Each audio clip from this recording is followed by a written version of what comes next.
But in a sport where you don't know on any given play where your career could be over, I mean, any moment, a guy like Josh Allen or Lamar Jackson could either tore up a shoulder or tore up an ACL, and they're never the same again.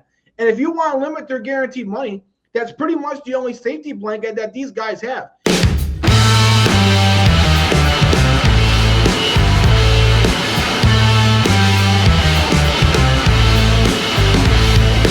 We're back with Football Forecast Offseason Edition. He's Kaynen Buckshot. I'm Anthony Balester. We got a lot to get into, Kaynen, this week. The NFL telling its owners to collude against its players when it comes to guaranteed money. I'm not surprised knowing how stingy the NFL is with their guaranteed contracts. Justin Tucker, the NFL finally came down and handed down the suspension. We'll have to break that down. That's obviously not a surprise. The Buccaneers rewarded Todd Bowles with a contract extension. Very much earned and very much deserved for what he's done with that team the last few years. Aaron Rodgers is on the show again, saying what we all knew, that this was probably going to be his last and final season. So if you like to watch Aaron Rodgers, it's depressing. If you don't like the guy, then it's definitely music to your ears. We're going to be breaking down the offseason review for the teams in the AFC East and much more. So definitely make sure to stay tuned. And if you are staying tuned, make sure to follow us on all social media at TFB Forecast ETB.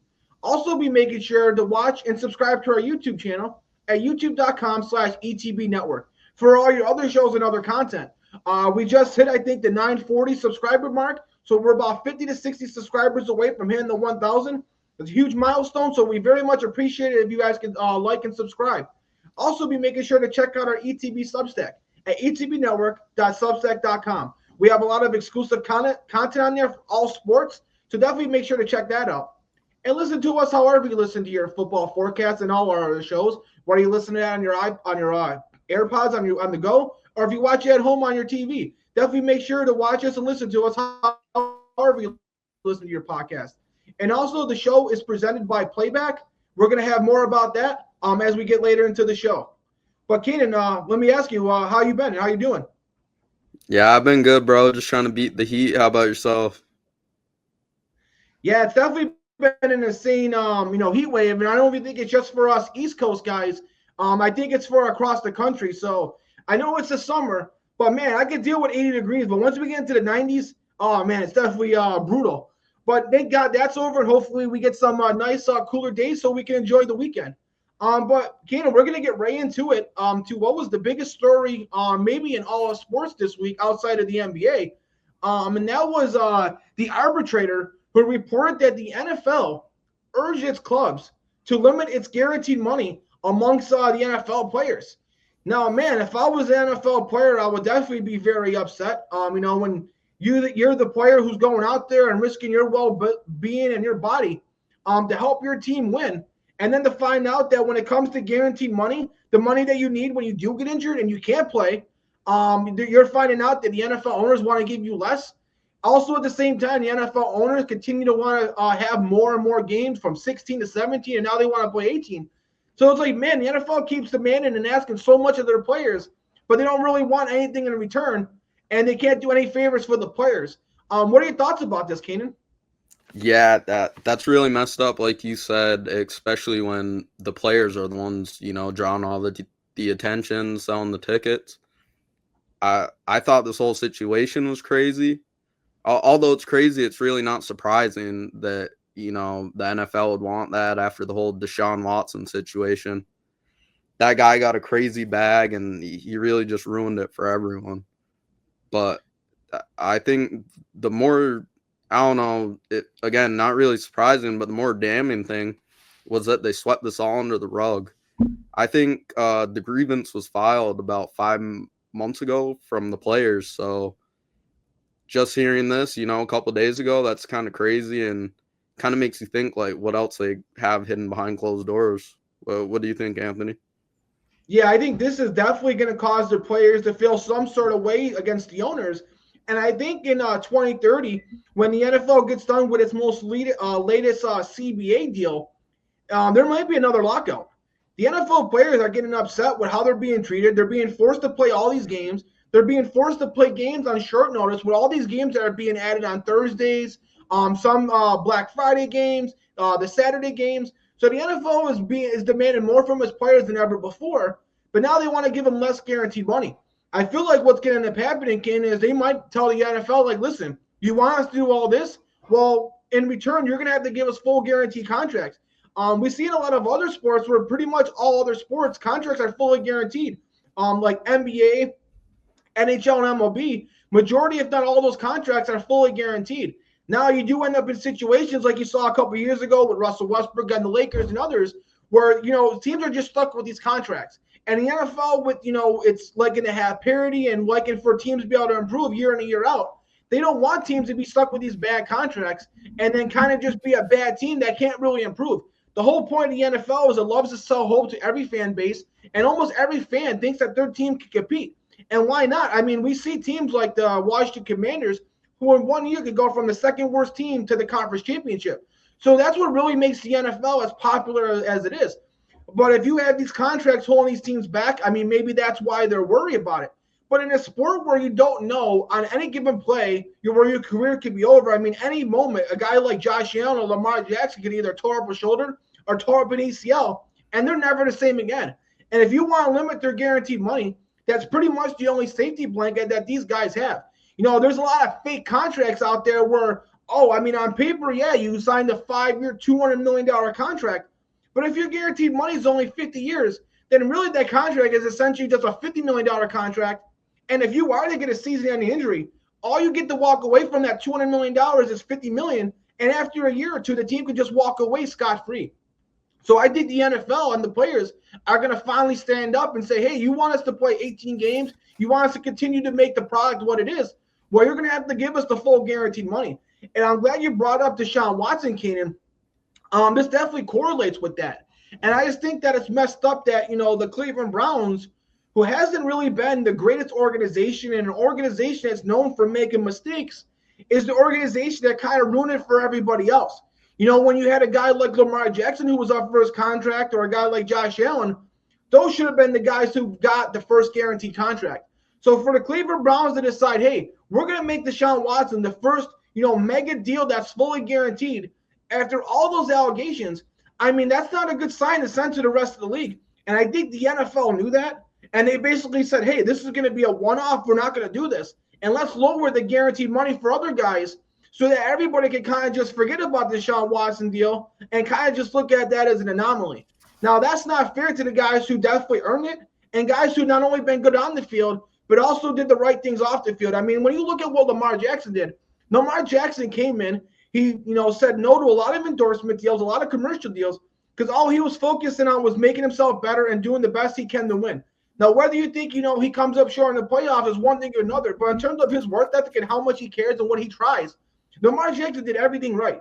And then for him to get over $200 million, but yet his guaranteed money is only limited to $180, that's really not fair to Lamar Jackson. So, man, this is not a good look for the NFL owners. And I think we're about to see, a change, in the next, few years where the NFL players, after all this time, is finally going to get what they deserve.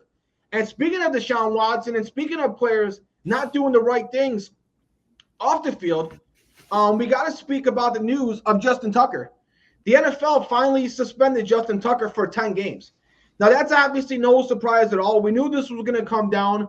We never knew when it was going to come down, but I guess we got our answer now. Very similar. I think it's right around the same amount of games or close to what Deshaun Watson got suspended for. Both guys are kind of in similar scenarios in terms of what they're being accused with. So it makes sense for them to get similar suspensions. The only difference is Justin Tucker is not currently on a team. He is a little on the older side, and after the way he played last year, doesn't seem like to be the prime Justin Tucker. So it already seemed like his career was already over. This suspension doesn't really make any difference. No team with or without the suspension was probably going to bring him in this year. I don't think he'll probably be signed to another contract. Now, I know Deshaun Watson was a little on the younger side, and because he plays quarterback, obviously teams are going to be willing to make more risk. As a 30-something-year-old kicker, I don't think teams are going to want to take the backlash of signing this guy. So it seems like, a guy who looked like he may be on his way to a Hall of Fame career, probably not so much. And now he probably may be forgotten for all the clicks that he has made in his career. So in my opinion, I think Justin Tucker's career is already over, and this suspension doesn't really make any difference. but the NFL had to hand down a suspension sometime or another. But what are your thoughts, Keenan, on Tucker finally getting his suspension? Yeah, I think when this was first brought up, we kind of guessed he'd be on the same path of Deshaun Watson, get a suspension. But like you said, it's a lot different. Him being a kicker, him being older. Uh, I can't see him finding himself on a team either, especially with that abysmal season he had last year. And as much as it is like a shame, he was on this Hall of Fame path, it's his own fault at the end of the day. So what can you really say about it, Yeah, and I know, okay, I agree with everything you said. And, you got to have innocent to proven guilty. But I guess when you have this many, accusations and this many people accusing you, it literally just mirrors the Deshaun Watson thing. And it's unfortunate that Deshaun Watson did get rewarded for it. But definitely seems like the NFL is going to try to learn from his mistakes. And being as a kicker, he really doesn't have any leeway. So, unfortunately, we probably won't see Justin Tucker in the league again. But if he is, found guilty and, the stuff he's being accused of has any, truth to it, then he honestly deserves the repercussions that, he is going to be receiving. Now, speaking of guys who have done the right things on and off the field, Todd Bowles, the head coach for the Tampa Bay Buccaneers, him and the GM Jason Light as well, both were rewarded with contract extensions. I think that they are very much earned and definitely deserved. But before I break this down, Keenan, what were your thoughts on Todd Bowles being rewarded with this? Yeah, when I first researched this, I don't think how many years it got extended or how much he made was out yet. But we know that they liked him enough to keep him around, and I think that's rightfully so. Like you said, he's done the right things on and off the field. Although the Bucs haven't made it past the divisional round since Brady won them that championship, they have had one of the better teams in the league. I think, that's a team to look out for in the near future, especially with this extension, playing under the same coach. You really don't change much things up. So barring some unfortunate and crazy injury, I think the Bucs are still on the path to maybe competing someday. Their GM, Jason Light, he was also extended. He's been there a while through a lot of coaches. So that kind of proves like he belongs to be there as well if he can go through those changes and they can maintain the success they've had. Good for both those guys. Yeah, you're absolutely right, Ken. Those guys have, definitely done the best they can to keep this team competitive. And when you look at it, Todd Bowles now has taken this team to the playoffs 3 straight years. After Bruce Arians won them the Super Bowl, he was the defensive coordinator. And that year, their defense played really, really well. They, did have a lot to do with them destroying the Kansas City Chiefs in that Super Bowl that they played. So he definitely earned the head coaching role. And then it seems like obviously they didn't win the Super Bowl, but they really didn't fall off that far. Todd Bowles has brought this team to the playoffs 3 straight years, including doing it back-to-back years without the GOAT Tom Brady. You think once Tom Brady retired that this team was just going to fall into the abyss and go back to where they weren't making the playoffs for a long period of time. They had one of the longest playoff droughts before Tom Brady got there. So you thought it was going to go right back to that. But Todd Bowles has done more than just to keep this team afloat. He's kept this team very competitive. Not only has he made the playoffs 3 straight years, but they've improved on their win total every year. Going from 8 to 9 all the way up to 10 wins. And one of the probably biggest things that he's done was getting that playoff win 2 seasons ago against the Philadelphia Eagles. For them to knock off the team that ended up winning the Super Bowl the year after goes to show you how mentally prepared and tough he had this team built. And for them to knock off the Eagles 2 years ago was very impressive. And then obviously making it to the wild card again. The funny thing is, the last few years, this team has definitely been more predicated on the offense. And Todd Bowles being a defensive coach, that's a little weary. The team has had a lot of good offensive coordinators.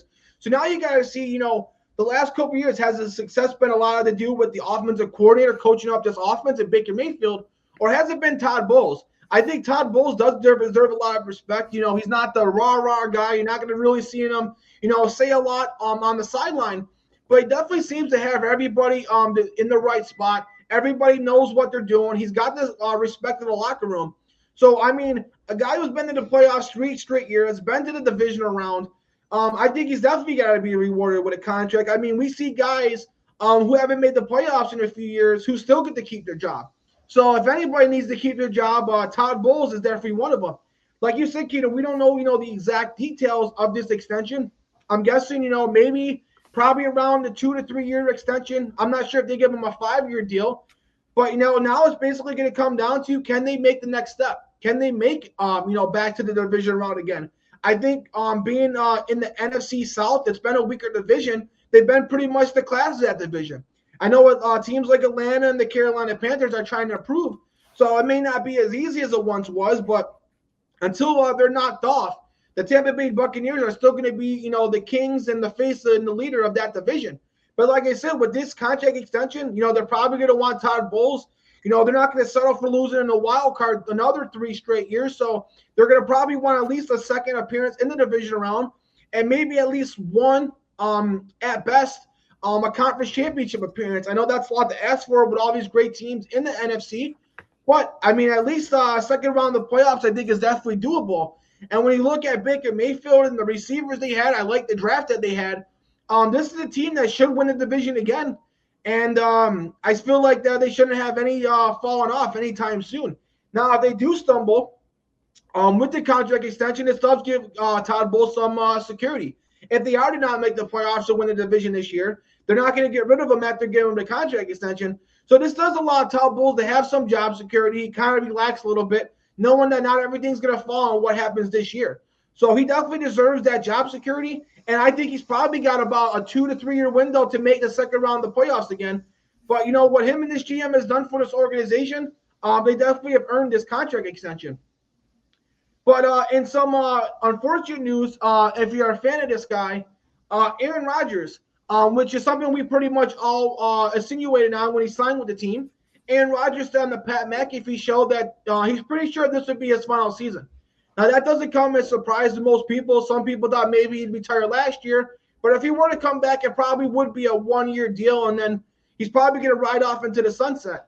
But what are your thoughts, Ken, on Rodgers basically confirming what we all knew, that this would be the last year we get to watch him? Yeah, like you said, we talked about this guy a lot, and I said it before, the Steelers have a lot of pressure on them now, especially with Aaron Rodgers doing this. That just supports that even further. We know they have the defense to compete late in the playoffs. They've proven they have the guys, even though some of those guys were injured and maybe their time with the team is running out. The big question is still, what's the offense going to be like? And I think it will be really interesting to see how this offense will function with 2 new guys as the main focal point, DK and Aaron Rodgers. What I'm looking forward to seeing, and I'd like to hear your opinion on this, is are they going to make Aaron Rodgers kind of assimilate to their culture and their play style? Or are they going to have like the team go off him and build off him, go off his pace, how he plays? I'd like to hear what you got to say about that. Yeah, that's definitely very interesting, Kaynen. We're definitely going to have to see how they work. Probably some sort of compromise in between. But I really think they're going to want Aaron Rodgers to kind of fit into their culture. They might still try to run the ball a lot and try to take the pressure off Aaron Rodgers. They know Aaron Rodgers is still a good quarterback, but he's not the prime MVP caliber quarterback. So you really don't want to run and predicate your entire offense off of him. We've seen the Jets try to do that, and because they didn't have a lot of supporting cast around him, it didn't work too much. And being at his older age, he's not as mobile in the pocket as he once was. He's not going to be able to take the same hits or even stay in the pocket to take those same hits as he once did. So you're going to want to have a run game to really support him, be able to, bring those linebackers back so they can't blitz him as much, and be able to have Aaron Rodgers in a clean pocket so where he can get the ball out quickly, and he doesn't have to worry about throwing it away or worried about being scared to take those hits. I don't blame Aaron Rodgers. Being in his 40s, coming off a torn Achilles, you don't want to be hit by these 285 defensive linemen or linebackers, who are running 4.6s coming at you. Being at his age, you can't take that many hits. And, him, he just wants to, be available. The best thing he could do for the Pittsburgh Steelers is be available and be able to participate in every game. So I think he'll fit towards their culture more than them trying to build around him. He definitely doesn't want to end on a bad note like he did with the Jets. I think even if they do come up short and lose in the first round or second round of the playoffs, either way, that's much better than the finish they had last year where they looked inept and couldn't even sniff the playoffs. So the fact that they could be playing in some meaningful games in November and December and January, I think that's all Aaron Rodgers could ask for. And if he could get lucky and maybe this team has a AFC championship appearance, I mean, that's all gravy for him. Obviously, at the end of the day, they're going to try to win the Super Bowl. But, I mean, even if he comes up a little short, I think he'll still be happy. He seems to be much happier now and in a much better mental state than he was with the New York Jets. He's married now. He seems to be happy. He's trying to help out the young guys. It definitely seems like an Aaron Rodgers who's trying to soak it all in, knowing that this is going to be the last year. And once you leave, you really can't come back. And there's a lot of things that you can't replace. You can't really ever replace that camaraderie in the locker room, being there with the guys. All the quarterbacks always say it's not the big things that they miss. It's always the little things. And it's the little things that you can't replace that matter the most. And I think Aaron Rodgers is going to do his best to stay present and not, be so much in his head and have so much of a big ego. I think he understands being in the league for over 20 years, playing in his 21st season. He's going to soak it all up for one last time. And I think we're going to see a much happier Aaron Rodgers. The Football Forecast is presented by Playback. Watching sports is fun, but it's more fun with others. We spend way too much time watching it alone. Playback is a virtual space where communities can stream live sports together with everyone perfectly synced up. Creators can hop on stage, deliver their own play-by-play analysis and commentary, and invite viewers up for Q&A. Playback makes watching sports fully interactive and a social experience. From playing fantasy sports, from repping your favorite players and teams, and watching with the commentators and communities you care about. Win or lose, sports are best enjoyed together.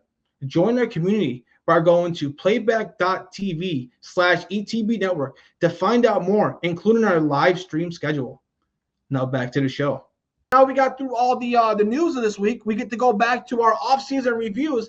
And this week we're going to be doing the AFC East, which is probably the most important division to me, but it's got the best team in the NFL, and that's the Buffalo Bills. Now, maybe they're not the best team in the league, but they're my favorite team, so I might be a little biased. No, but actually, though, when it comes to the Buffalo Bills, I always try to stay modest. I'm not one of these fans that always say they're going to win the Super Bowl. In my opinion, I always act like they're not going to win the Super Bowl, so that when the Bills do eventually do it or do win some big games, it becomes a huge shock to me. It's kind of a little of a reverse psychology that I like to do with the Buffalo Bills. But before I break down my favorite team, Kaynen, what are your thoughts about what they did this offseason? I liked what the Bills did. They're another team. They had pretty high expectations, I believe, coming short, and they brought in a lot of good guys. Max Harrison, the first-round pick from the Kentucky. They really needed a cornerback desperately, so they did exactly what they need to do. They got a young guy in there. They got Joey Bosa. I think he's going to be a huge part of that, even though he's kind of past his prime. The defense really needed some work, and I think if he can't do it physically, he could definitely impart some wisdom on the younger guys. And the last two pickups I like is Joshua Palmer and Elijah Moore. It really isn't like a crazy pickup by the Bills, but they're two young, solid receivers, and you really can't have enough of those, especially with the Bills who, they got Josh Allen. They like to air out the ball. I think those were really good picks.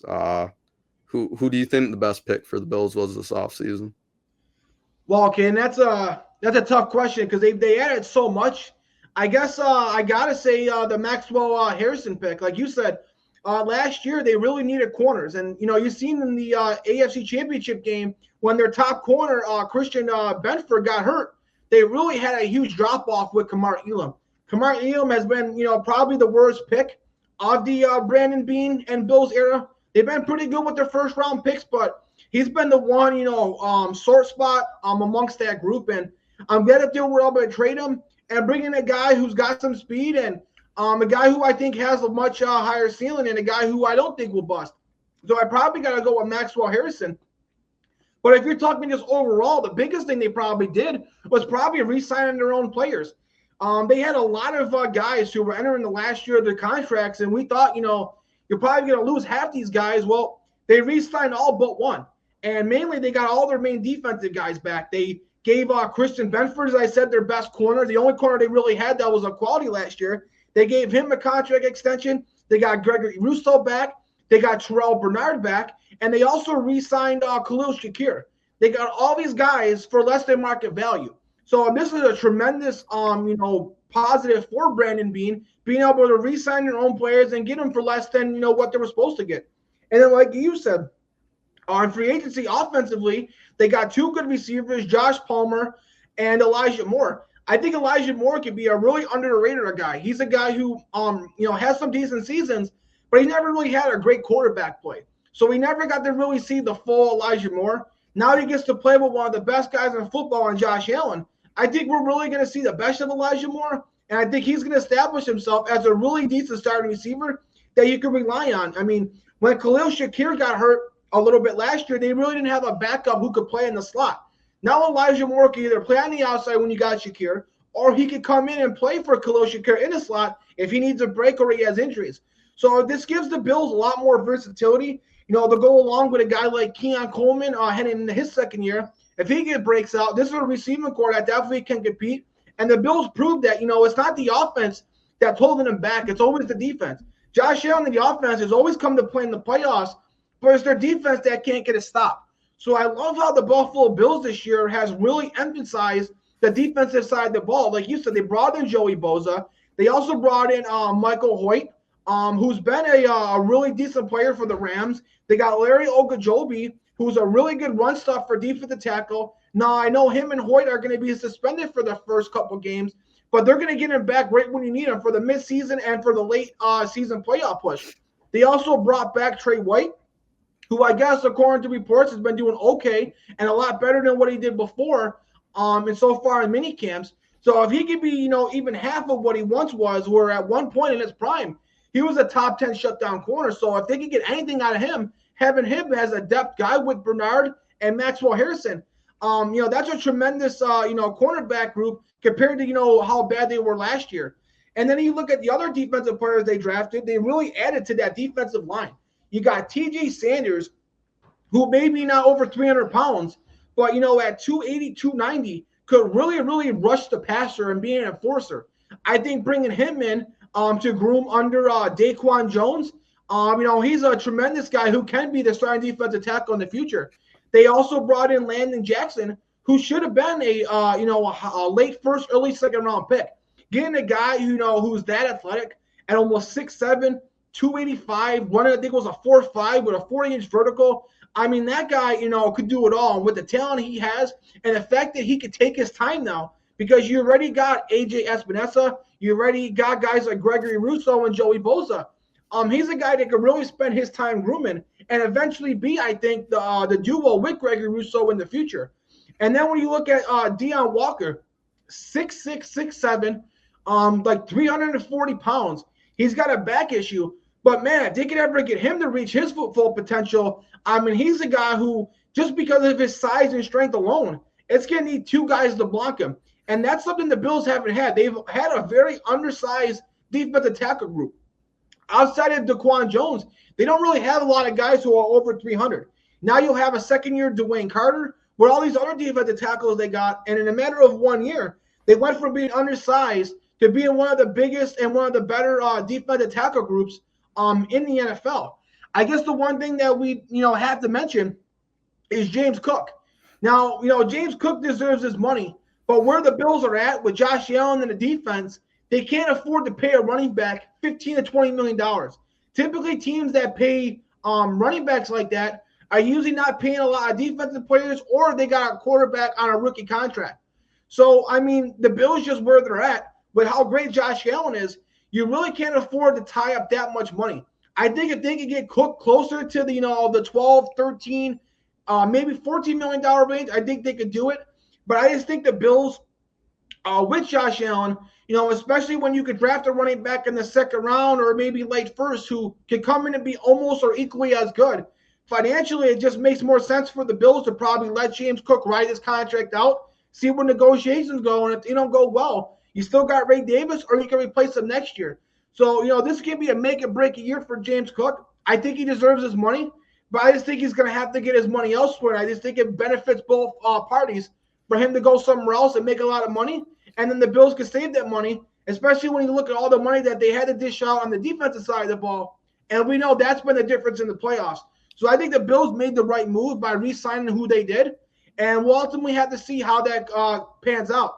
Now, he was holding out. He was skipping a lot of the voluntary workouts, but he did show up for minicamp. And like he said, for him to gain what he wants in terms of trying to win a Super Bowl and trying to play good to get his contract extension, he's going to have to be there for minicamp because that's going to put him in the best position to have a great season so that he can win a Super Bowl and or potentially get paid after the season. So he's doing the right thing, and hopefully it all works out for both parties. And then a team that, Kaynen, that I think who used to be a dynasty, but kind of fell off the last couple years, I think that they're back for a rebound year, and that's the New England Patriots. They made a lot of great moves that I like in the draft and free agency. But what are your thoughts, Ken, on what the Patriots did? Yeah, I think there's a lot of what ifs with the Patriots concerning coaching, QBs, and whatever. I think they had a phenomenal season last year, and they showed a lot of promise. And with Vrabel as the coach, you can only imagine what they're going to do now. But my biggest what if is Stephon Diggs. I mean, he's going around having the time of his life, which you really can't be mad at him for. It's a long season, and it's his time off. He deserves it.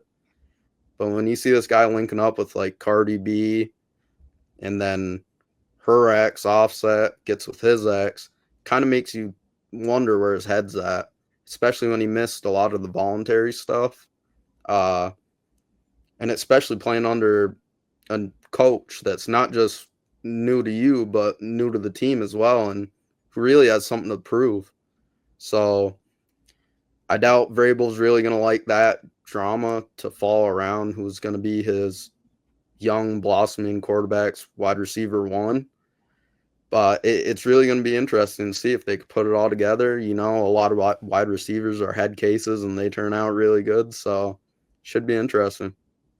Yeah, it's definitely going to come down to where Diggs is mentally. And, there's the new video every single week with him and Cardi B, whether if he's working out or she's filming them and cheering on her mans. But, Stephon Diggs has had a history of doing this. And for the most part, he's always come ready to play. I know he's coming off of a really bad injury, but according to reports, he's significantly ahead of schedule. And he doesn't look like he's really going to have any drop-off this year. So he looks like the Patriots are going to get a really good, potentially number one receiver that they desperately needed for a long time. When you look at Mike Vrabel, he's a no-nonsense guy, and he's always the guy who's really always coached up the talent. There's been times in Tennessee where they may not have had the best talent, but they were always really competitive and always won games that they really shouldn't have, and that's because of Mike Vrabel coaching them up. And then when you look at, the additions they made, you got your second-year quarterback in Drake May, who really does, I've been saying it forever, he really does have a Josh Allen-type potential. He's a big, strong kid, super great leader, team guy, can run and make, plays off script and off schedule. If he could really make that next step like Josh Allen did, this is going to be a team we really have to look out for. Now, when you ask Stephon Diggs, you've seen what happened when Josh Allen finally got a number one receiver he could rely on. They also brought in Matt Collins, who's a guy who could block. He's a guy who could catch red zone touchdowns. He's really a guy that's really a quarterback's best friend. They also got Bradbury to help out with the offensive line. And then when you look at defense, the Patriots defense really was weak last year, and they're definitely not going to be weak this year because Mike Vrabel always coached up the defense, but now he's got talent too. Milton Williams, one of the best, if not the best defensive tackle that was on the market. You see what he did with the Philadelphia Eagles in the Super Bowl. He's one of the best pass rushing interior defensive linemen. So add him with Christian Barmore, whatever, with what they already had. Harold Landry, that also helped with that pass rush. Carlton Davis, used to be a number one corner, maybe not now, so maybe a number two corner, but he's still an impactful starter to have. Robert Spillane, real good tackling machine to have at the inside. So they pretty much added a player at all the positions on defense. And then when you look at the draft, they brought in Will Campbell, who could probably come right in and be a Pro Bowl level guard or a tackle. He could pretty much play both. So you're probably going to end up with your franchise left tackle. If not, an all-pro guard. Most likely, he probably can be your franchise left tackle, blocking from the blind side of Drake May. And we know as a quarterback, that's the most important position. I mean, you got to get your quarterback, and once you get your quarterback, you got to protect them. And then they also drafted Kyle Williams, really speed wide receiver, who I think out of all the young guys they got last year and this year, I think he's going to be the guy who really emerges. And with him, Stephon Diggs, Demario Douglas, and Hunter Henry at tight end, this is a passing offense that has to be respected now. And then when you look at the running back position, they already had Ramondre Stevenson, but Ramondre Stevenson can struggle with staying healthy. So the best thing to do is, have him split time with another running back who's used to splitting time, and that's why they drafted Travion Henderson. We've seen what Travion Henderson did when he was a starter for Ohio State. He was very explosive and great, but he wasn't a guy that you wanted to give every carry to because his body couldn't stay healthy. So once they brought in Quinshon Judkins for Ohio State, you really got to see Travion Henderson flourish. And now he's going to be in a backfield where he can split time with Ramondre Stevenson. I think that's going to bring the best out of both guys. So I know we're not going, we're too soon to do our, preseason prediction on where we think these teams are going to finish.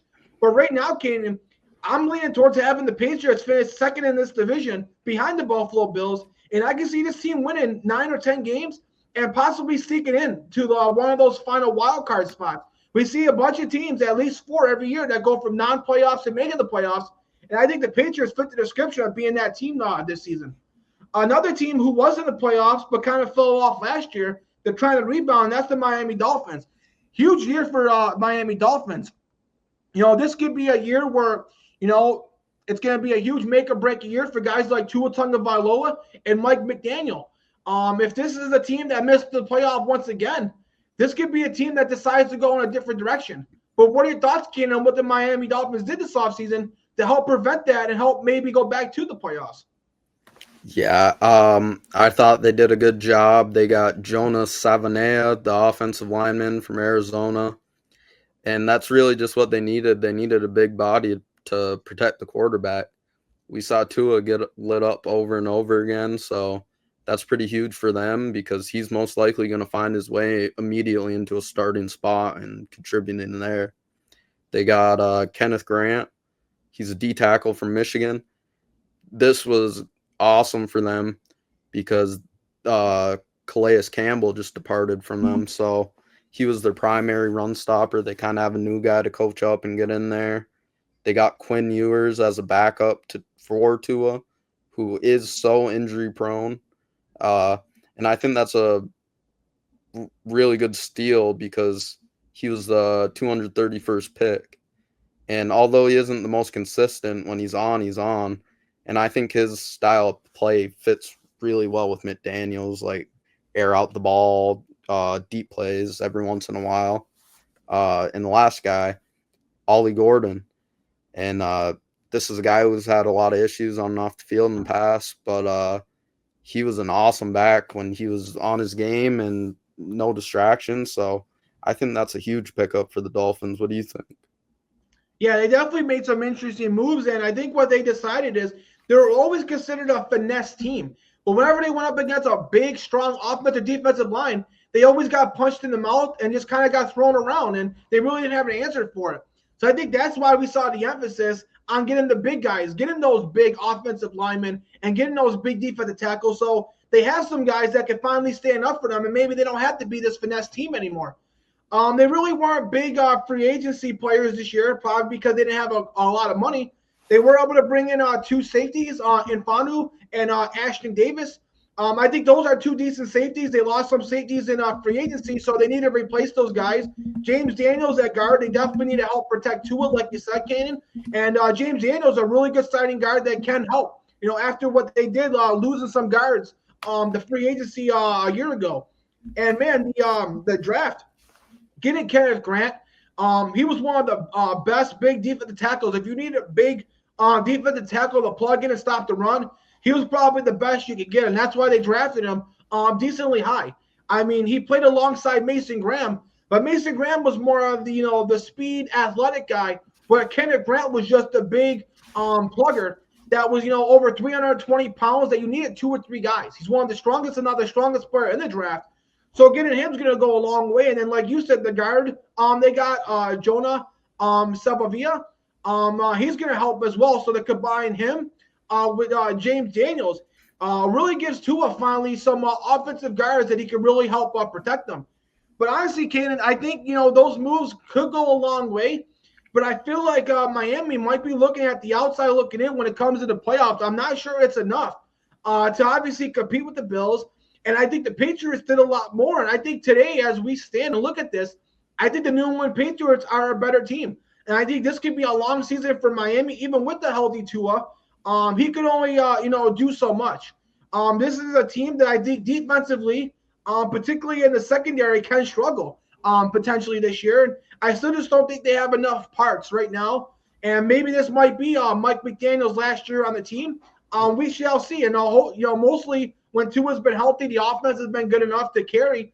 They do got some great running backs as well with A-Shane. You always got to respect receivers with Waddle and Hill. But Hill's not the same Hill he once was. He's not the prime Hill, so he might be more of a number 2 receiver than a number 1.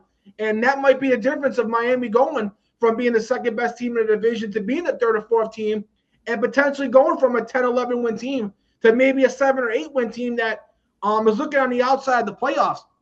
Speaking of their corners, we still got to find out what's going to happen with Jalen Ramsey.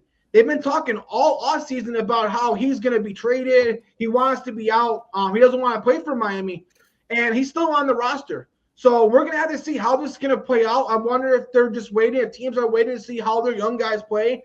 If there's a team that maybe their young corners aren't playing as well, or if there's a team that loses a top corner due to injury, maybe that's where Ramsey goes. They probably have a high asking price, knowing that that's really the only tradable asset that on defense that they can really get. And obviously, they can't trade Tua. They're not going to really be able to trade Tyreek Hill. They don't want to get rid of Waddle. So Ramsey is really the only guy that you might be able to get something decent for. He's still a decent corner, maybe not the prime best corner in the league anymore, but he's still one of the 10 best corners that has to be respected. So we shall see it. Maybe it's the asking price, or maybe it's just teams want to see how their young guys play. But in my opinion, Kaynen, I think Miami's due for a long season, and I really don't see them as a playoff team heading into 2025. And then the last team we got to speak about in the AFC East, and that's the New York Jets, a team who currently has the longest playoff drought, hasn't made the playoffs in 2010. I'm not sure if this is going to be the year that they get over the hump, but this is the year where they finally decided to go in a different direction, and they finally decided to make some changes and kind of retool this roster. A roster that may be still decently competitive, but, maybe, the Jets could be a team that takes a step forward or a step back to take 2 steps forward. And maybe this year's a long season, but I think in the long term, the Jets team can be a competitive team in a year or two. But what are your thoughts, Keenan, about what the Jets did? Yeah, unfortunately, I think that drought's going to continue. I really don't see them making the playoffs. As much as I love Justin Fields, I really like seeing him taking the reins as quarterback. Because win or lose, that guy's pretty exciting to watch, run around the field. He really does it all. But I don't think getting rid of Rodgers and getting him is going to change much. I think it's going to go the same way. But like I said, we're in for exciting football. He's awesome to watch, and I really like Sauce Gardner as well. I think he's a really good corner, despite everyone saying he grabs jerseys and doesn't get penalties called on him, this and that. You can't deny the ball really doesn't get by him very much. So that's what I'm looking forward for them. I just don't think they got it in them. Yeah, I agree, Keenan. I love Sauce Gardner. I know last year was, his worst season as a pro. His first 2 years was probably arguably the best corner in football. Last year he struggled, but who didn't struggle? For the New York Jets last year, I think losing Robert Saleh really affected that defense. Now you're bringing Aaron Glenn, who is a defensive guy. I think we're going to see this defense go back to what it once was, and that was their strength of the team before they got Aaron Rodgers. It was their defense, and it was like, damn, if they got any good quarterback play, they would be able to compete. And then as soon as they got Aaron Rodgers, he kind of messed up the entire momentum and locker room. And then the defense started to struggle, and then it all just went downhill. But I do think, what you lose with Aaron Rodgers is passing, I guess you gain with Justin Fields' athleticism. And I think with where their offensive line is and how they struggle, I've been saying it, for a little couple months now that I think Fields may be a better fit in terms of his athletic ability. He can scramble around and make the offensive line a lot better. Now, obviously, he's not going to be Aaron Rodgers in terms of throwing the ball and reading defenses and throwing in double coverage. But, man, if he can roll around the pocket and get enough time and hit guys like Garrett Wilson, I think he can be competitive. And then when you see reports that the Steelers actually wanted to keep Fields instead of bringing in Rodgers, I mean, damn, that goes to show you that the New York Jets and the Pittsburgh Steelers prefer Justin Fields over Rodgers. Now, maybe that had to do with the age and the long term, but they gave Fields a decent contract for a reason. So we shall see. This is the most important year for Justin Fields. He's been in the league for a decent amount of time now. So this is definitely his make or break year. They brought in Josh Reynolds to help, take the pressure off of Garrett Wilson. He's a decent receiver, so that might give them a decent combo. You already got Breece Hall, who went healthy a couple years ago, was one of the better backs. He had a down year last year, but like I said, the whole Jets team did. So I expect Breece Hall to have a bounce back year. They brought in another corner to help with their defense. They lost some corners, so they needed some replacements. They brought in Brandon Stevens, who struggled a little bit with the Ravens last year, but the year before that, he was a decent starter. So we shall see if he can replicate that. They brought in Derek Ndandi to take some pressure off of Quentin Wilson, who pretty much has been carrying that defensive tackle position. They haven't been able to really find him an ace to go alongside him. So he's constantly taking double or triple teams. So maybe that could help. I love Andre Sisco. That's a huge upgrade at safety. He was a tremendous player for the Jacksonville Jaguars, and I expect him to be one of the better players on the Jets defense. And then when you look at what they did in the draft, they drafted Membo from Missouri, who I think was one of the best left tackles in the draft. Him will go along with the other guys they drafted. I think that maybe this could be the year where the Jets have at least a decent offensive line. Tight end, they got Mason Taylor. Tight end was a really bad sore spot on the offense for them, and I think Mason Taylor, coming from that football lineage, his father being a Hall of Fame player, and Jason Taylor, Mason Taylor came right in college, and as a freshman was one of the best tight ends in football. So he's pro ready, and I expect them to get contributions out of him. I like Malachi Moore from Alabama. He's a guy who can play slot corner and safety. So I think the Jets are going to, again, go back to having that great secondary like they once did. They got a speed receiver in Aaron Smith, and they got Thomas, another corner from Florida State, who is a big, tall corner who's got a lot of potential. So this team may not be able to compete this year, but I do think their defense will be top 10. It's just going to be whether their offense and Justin Fields can click. If they can, I mean, the sky's the limit. If Justin Fields ends up hitting his full ceiling with Garrett Wilson and Breece Hall, and if Membo is the missing piece of this offensive line, I mean, as what I just said about the Patriots, maybe it's the New York Jets that can surprise everybody. I just feel like maybe that their cornerback is probably not on the roster. I think we'll see improvements, but I think this is ultimately a team that misses the playoffs again. But then I think this sets up for them to get their franchise quarterback in 2026 and then eventually finally probably, flourish and make the playoffs in 2027. I know that's not something the New York Jets fans want to hear after having not made the playoffs for 15 years. But, I think, this sets up them for able to compete for the long term. And if you get your franchise quarterback for the next 15 years next year, then it's going to be all worth it. But that's pretty much going to do it here for the Football Forecast show. Definitely be making sure to follow us on all social media at TFB Forecast ETB. Be making sure to watch and subscribe to our YouTube channel at youtube.com/EPD Network. Be making sure to check out our Substack at etbnetwork.substack.com. Listen to us however you listen to your podcast. And finally, the show is presented by Playback. We'll catch you guys next week.